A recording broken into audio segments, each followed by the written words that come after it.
सत्यवादी राजा हरिश्चंद्र। हिंदू धर्म में 4 युगों का वर्णन है।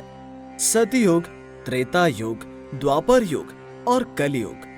हम लोग जिस युग में रहते हैं वो कलयुग कहा जाता है। इसके पहले द्वापर, उसके पहले त्रेता और उसके पहले सतयुग था। कलयुग समाप्त होने पर फिर सतयुग, त्रेता, द्वापर और कलयुग होंगे। इसी प्रकार चारों युगों का चक्र चलता रहेगा। प्रत्येक युग सहस्त्र वर्ष का होता है। सतयुग में एक प्रसिद्ध क्षत्रिय का वंश था जिसे इक्ष्वाकु वंश कहा जाता है। इस वंश में बड़े बड़े राजा हुए जिनमें से भगवान राम भी एक थे। इसी वंश में राम भगवान के पूर्वज राजा हरिश्चंद्र थे। ये वंश सूर्य वंश भी कहा जाता है। इस वंश की एक खासियत थी कि रघुकुल रीत सदा चली आए, प्राण जाए पर वचन न जाए। अर्थात जो वचन दे दिया उसके आगे अगर अपने प्राण भी चले जाएं, तो भी वचन पूरा करना अति आवश्यक है।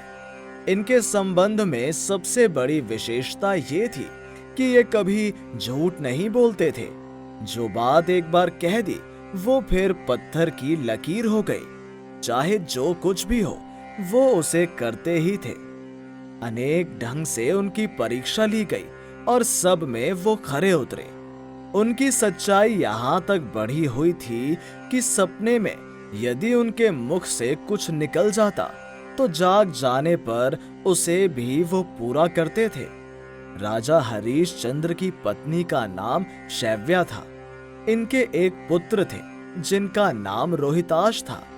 बड़े सुख से इनका राजकाज चलता रहा। प्रजा भी सुखी थी, कोई उपद्रव या अशांति न थी। इसी समय हृदय को हिला देने वाली एक घटना हो गई जो हरिश्चंद्र के लिए कठोर परीक्षा थी। एक दिन महाराज गहरी निद्रा में सोए थे। धीरे धीरे नींद समाप्त होने लगी और वो सपना देखने लगे। उसी सपने में उन्होंने देखा एक महान तपस्वी तेजस्वी ब्राह्मण राजभवन आया। उन्होंने समुचित आदर से उसे बैठाया, उसका आदर सत्कार किया। ब्राह्मण बड़े तपस्वी और विद्वान थे।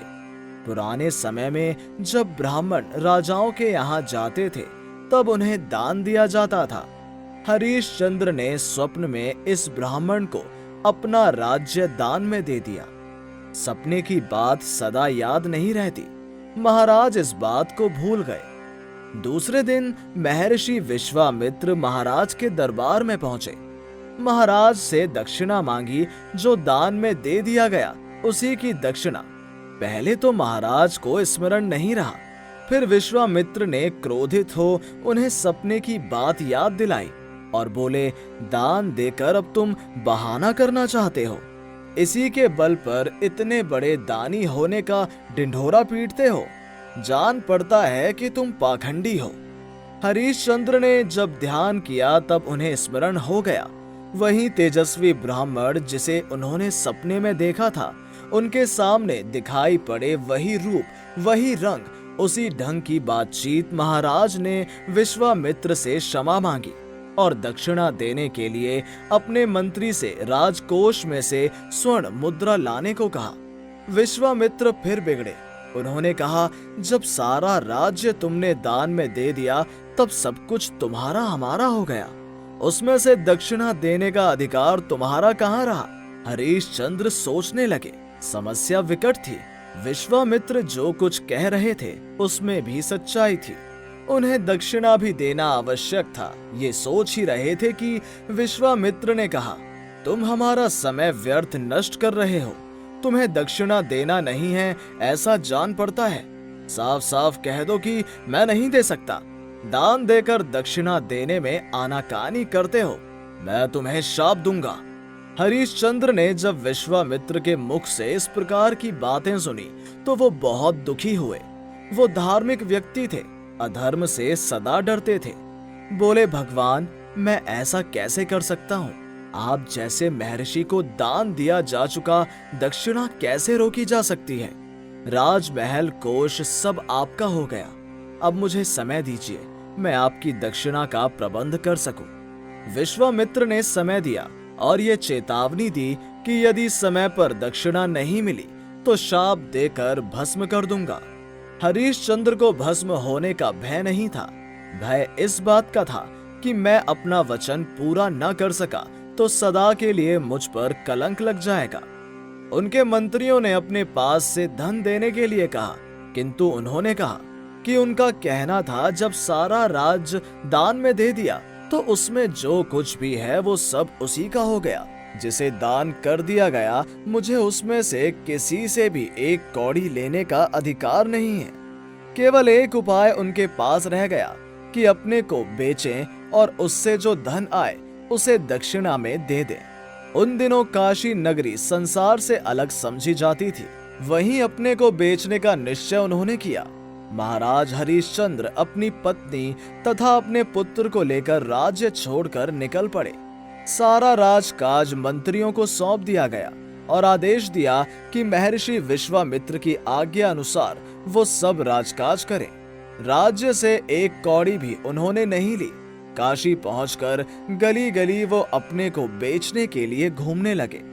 साधारण वस्तु हो तो बिक जाना सरल होता है, मनुष्य का मोल लेना कठिन था। कोई शीघ्र तैयार नहीं होता।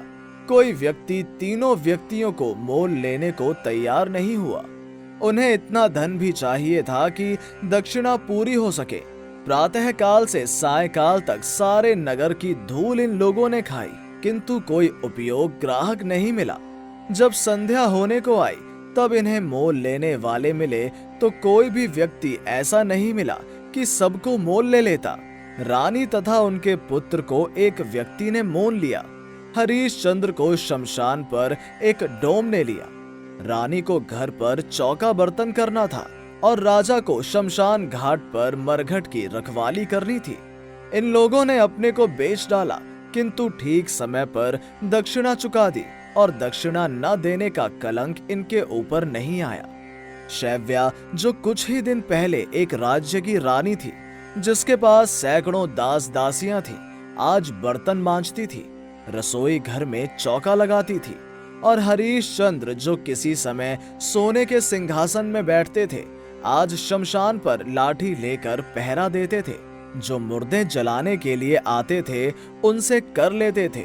दोनों झिड़कियां सहते थे, अपने मालिक की डांट फटकार सुनते थे, किंतु जो कार्य उन्हें सौंपा गया था उसे नियम से, सदाचार से, मर्यादा पूर्वक करते थे और अपने कार्य में किसी प्रकार की त्रुटि नहीं होने देते थे।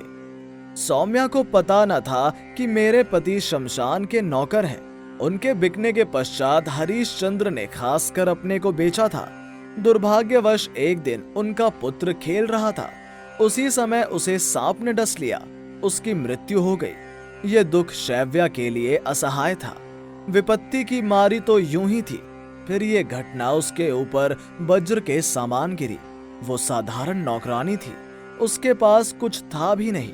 वो किसी प्रकार रोहताश को अपनी गोद में उठाकर शमशान ले गई। रात का समय था, शमशान सुनसान था, एक दो शव जल रहे थे। हरीशचंद्र ने नियमानुसार शमशान का कर मांगा। शैव्या के पास क्या था वो देती। उसने अनुनय विनय किया। पहले तो हरीशचंद्र को पता न था कि ये कौन है, परंतु उसकी बातों से उसे परिचय मिला। हरीशचंद्र जान गए कि ये शैव्या है और अपने पुत्र को भी पहचान गए, किंतु अपने नियम में उन्होंने ढिलाई नहीं की। अपने मालिक की आज्ञा के विरुद्ध कुछ नहीं किया। उन्होंने जो औरों के साथ करते थे, शैव्या के साथ भी वही किया। उन्होंने शैव्या से कहा कि शमशान का कर तो तुम्हें देना ही होगा, उन्हें कोई भी कर से मुक्त नहीं हो सकता। अपने मालिक के प्रति विश्वासघात होगा यदि मैं किसी को छोड़ दूंगा। अंत में उन्होंने शैव्या से कहा कि तुम्हारे पास और कुछ नहीं है तो अपनी साड़ी आधी फाड़ कर दे दो, वो मैं कर के रूप में ले लूंगा। शैव्या के पास और कोई उपाय न था। उसने अपनी साड़ी का एक भाग फाड़ना आरंभ किया। उसी समय आकाश में गर्जना हुई। विश्वामित्र प्रकट हुए। रोहताश भी जी उठा। विश्वामित्र ने हरीशचंद्र को आशीर्वाद देते हुए कहा, ये सब तुम्हारी परीक्षा हो रही थी। तुम किस समय तक सत्य तथा धर्म का पालन करते हो। उन्हें पूर्ण राज्य ज्यों का त्यों मिल गया।